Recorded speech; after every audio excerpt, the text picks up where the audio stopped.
guys, welcome back to my channel. Jadi kali ini gue akan share pengalaman gue ya. Semoga pengalaman ini bisa bantu adik-adik yang ingin jadi au pair di Amerika Serikat gitu ya. Nah, yang pertama sekali itu back in the day tahun 2018, 6 tahun yang lalu, gue apply ke salah satu agensi yang namanya Expert Au Pair. As you know, in the previous video, I already share about this how to apply, and you know, like the link, you can read all of it in my previous video.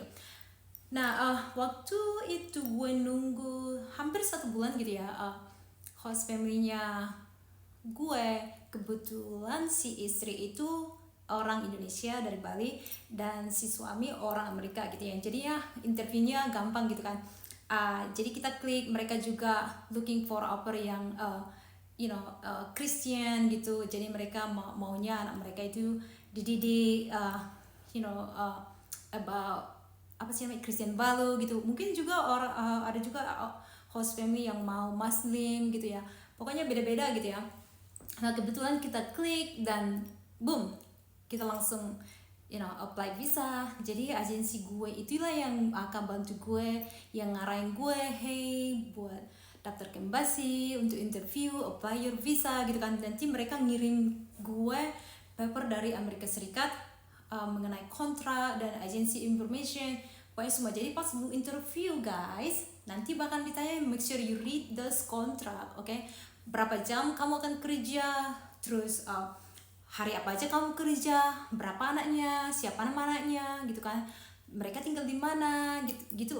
Jadi kamu harus tahu menjawab ini semua. Kalau misalkan kamu nggak tahu gimana sih visa kamu bakal di-approve gitu ya, banyak banget yang mencoba tapi mungkin visanya ditolak gitu karena kamu nggak bisa jawab pertanyaannya. Jadi kamu harus benar-benar tahu gitu ya, maksudnya benar-benar kamu bakalan tinggal sama family ini karena begitu banyak scammer gitu ya.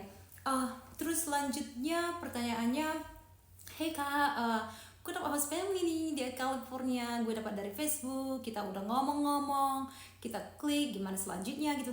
Nah, pokoknya gini aja ya, logik aja gitu ya.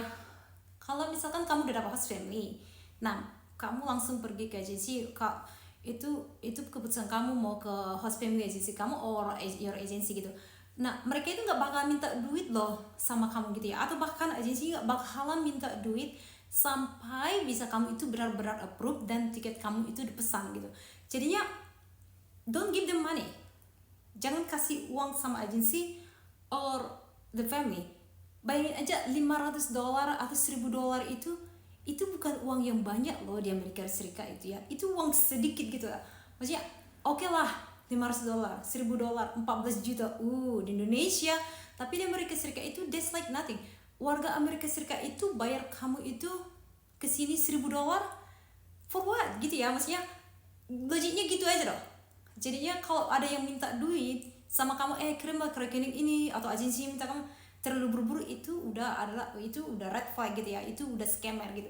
Jadinya take your time gitu ya, just think about it, like pokoknya remind yourself kalau misalkan mereka minta duit itu berarti itu kamu itu udah fly gitu loh, kamu bakalan terbang ke Amerika Serikat itu next week gitu loh. Itu udah at the end of those like steps gitu ya. Jadinya hati-hati yang namanya scammer gitu ya. Terus selanjutnya itu, hey kak, au pair itu pembantu ya, babysitter ya, begini gitu ya. Jadi gue mau jelasin ya perbedaannya. Excuse me. Jadi kalau au pair itu kita datang ke sini dengan special visa gitu ya. Visanya itu namanya J1 exchange visitor gitu ya. Jadi ini pertukaran budaya, ini bukan visa untuk babysitter atau ini bukan visa untuk pembantu gitu ya. Kalau di Amerika Serikat itu, kalau kamu mau jadi pembantu itu, kamu digaji dengan gaji yang gede gitu ya. Padahal kalau kamu jadi au pair, kamu cuman dapat namanya uang saku, uang jajan, $200 dalam seminggu itu that's nothing gitu ya. Jadinya di sini itu kalau kamu babysitter, dulu gue jadi babysitter itu 2020, waktu gue udah siap au pair, gue jadi nanny, gue dapat $30 dalam 1 jam nih di California, bayangin. Terus babysitter itu dulu cuma jagain anaknya doang, kamu nggak diminta masak lah, minta nyuci baju anaknya lah, bersihin rumah, no. Kamu cuma bawa anaknya ke playground, main sama anaknya, cuma nonton gitu doang, lu nggak lakuin apa-apa gitu. Jadi gue dapat $30, bayangin, itu real gaji. kalau lu kerja 8 jam nih satu hari, bayangin aja 3 kali 8 itu $240. Gue bisa dapat gaji uang saku apa dalam satu hari gitu. Itu namanya babysitter. Terus yang satu lagi pembantu itu lebih biasanya dikenal di sini dengan asisten rumah tangga. Itu lebih mahal lagi karena kerjanya lebih banyak lagi gitu ya. Kamu harus nyuci, masak, bla bla gitu kan. Mungkin kamu dapat $45 atau mungkin $50-60 satu jam, who knows gitu ya. Jadinya jangan disamain gitu ya, karena au pair itu setengah dari program kamu itu. Kamu harus pergi ke sekolah, kamu harus sign up for school, mereka harus bayar itu. Biayanya itu biasanya $500 gitu ya. Mereka harus bayar ini uang, atau kamu mungkin mau les bahasa atau gimana ya, mau les fotografi, pokoknya banyak sekolahnya, bahkan ada juga yang free gitu ya. Jadinya setengah dari program itu kamu harus ambil courses gitu ya.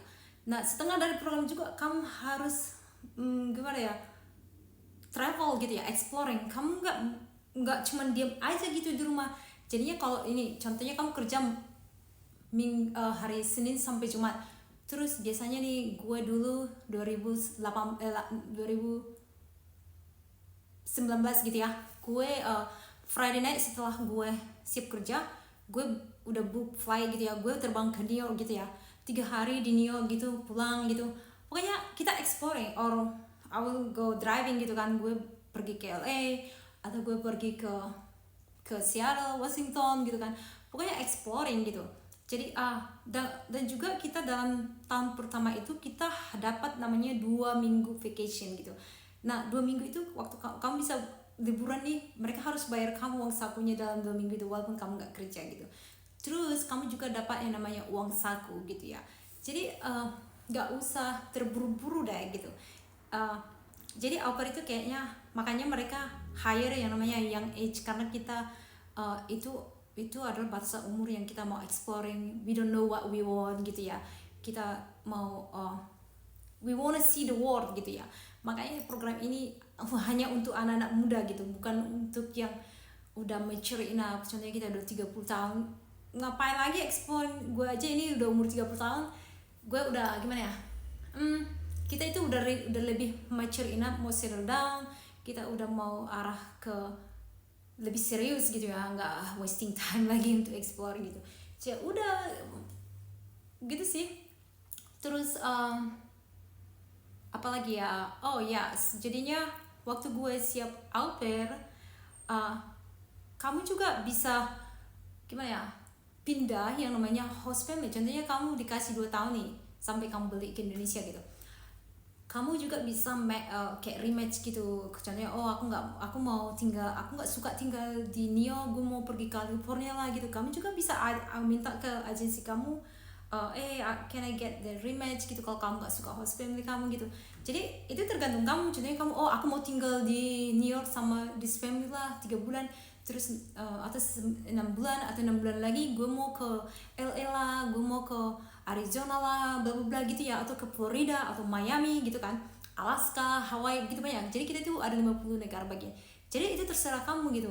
Kamu mau cari pengalaman yang lebih banyak, itu terserah kamu gitu. Jadi waktu kamu datang ke sini prosesnya lebih gampang lagi. Yang sulit itu adalah proses mendapatkan visa dan mendapatkan family terus terbang ke sini. Itu proses yang lama gitu.